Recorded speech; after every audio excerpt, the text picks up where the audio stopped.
Morning all of you. हम अपना chapter 11 सन 1857 का विद्रोह ये पार्ट शुरू करेंगे। इसमें हम विद्रोह की असफलता के कारण पढ़ रहे थे।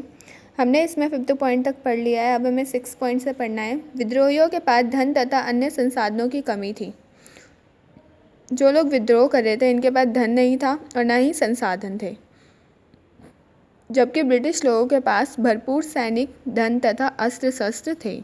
जबकि ब्रिटिश लोगों के पास देखा जाए तो भरपूर सैनिक थे, धन था और अस्त्र शस्त्र भी मौजूद थे। टेलीग्राफ तथा संचार के अन्य साधनों में ब्रिटिश लोगों को यथेष्ट सहायता प्राप्त करने में सफलता प्रदान की। जो टेलीग्राफ थे और जो संचार के कुछ साधन थे उन्होंने ब्रिटिश लोगों की पूरी सहायता की, क्योंकि इनके पास धन था ना, बट हमारे पास तो नहीं था। इसलिए ये भी एक कारण था हमारे विद्रोह की असफलता का। 7 पॉइंट देखिए, किसानों ने राजस्व के रिकॉर्ड तथा महाजनों के बही खाते नष्ट कर दिए। जो किसानों ने राजस्व के रिकॉर्ड, जितने भी राजा के रिकॉर्ड थे वो सब, और जो महाजनों के बही खाते सब नष्ट कर दिए। तत्पश्चात वे निष्क्रिय हो गए। उसके बाद कुछ नहीं बचा। गांव वालों ने महाजनों पर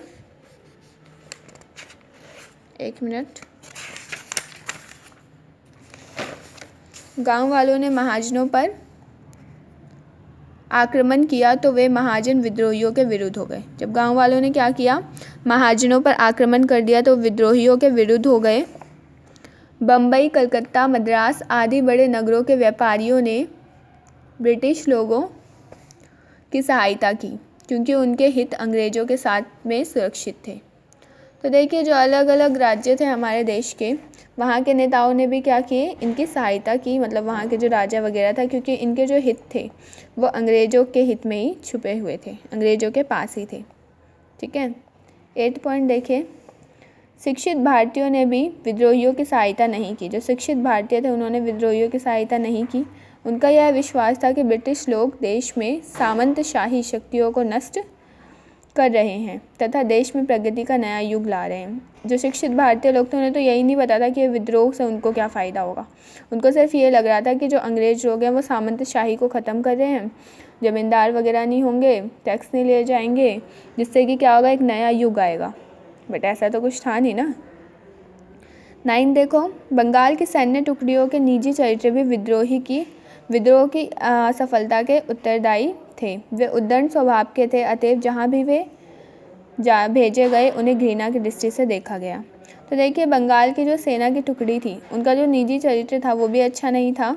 ये भी विद्रोह का असफलता का एक कारण है, क्योंकि वो लोग उद्दंड स्वभाव के थे और वो जहाँ भी जाते थे क्या होता था, उन्हें लोग घृणा की दृष्टि से ही देखते थे। ठीक है। 10 पॉइंट देखो, विद्रोहियों ने किसानों की अपेक्षा की। विद्रोहियों ने क्या की, किसानों की अपेक्षा की, उनके रिस्पेक्ट नहीं की। विद्रोह में सहायता प्राप्त करने के लिए समाज के सभी वर्गों से अपील की गई, किंतु किसान जो संख्या की दृष्टि से सर्वाधिक थे अपेक्षित ही रहे, अतएव विद्रोहियों को उनकी संवेदना नहीं मिल सकी। तो जो विद्रोही लोग थे उन्होंने सबसे सहायता मांगी, पर किसानों से नहीं, जबकि किसान क्या थे, नंबर में ज़्यादा थे, संख्या में ज़्यादा थे फिर भी, इसलिए विद्रोहियों को संवेदना तक नहीं मिली किसानों से। नेक्स्ट 11 पॉइंट, वर्ष 1857 ईस्वी अनेक अर्थों में ब्रिटिश लोगों के अनुकूल था। ये जो वर्ष 1857 थे ब्रिटिश के खिलाफ था ये साल। वर्ष 1856 ईस्वी में क्रीमिया का युद्ध समाप्त हो चुका था। चीनी युद्ध भी समाप्ति पर था। ब्रिटिश लोग भारतीय विद्रोह को दबाने के लिए स्वतंत्र थे। अंतर्राष्ट्रीय दृष्टि से भी भारतीय विद्रोही अलग थलग रहे।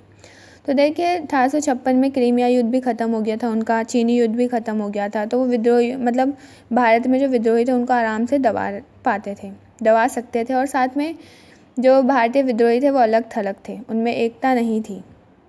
12 देखिए, ब्रिटिश लोगों का समुद्र पर नियंत्रण था। उनके निर्देश पर विदेशों से सेनाएं उन्हें उपलब्ध थी। जो ब्रिटिश लोग थे उनका समुद्र पर भी नियंत्रण था, इसी वजह से विदेशों से उन्हें सेनाएं भी उपलब्ध हो जाती थी। तो अभी हम इतना ही करेंगे, आगे हम नेक्स्ट क्लास में करेंगे। Thank you all of you for listening me.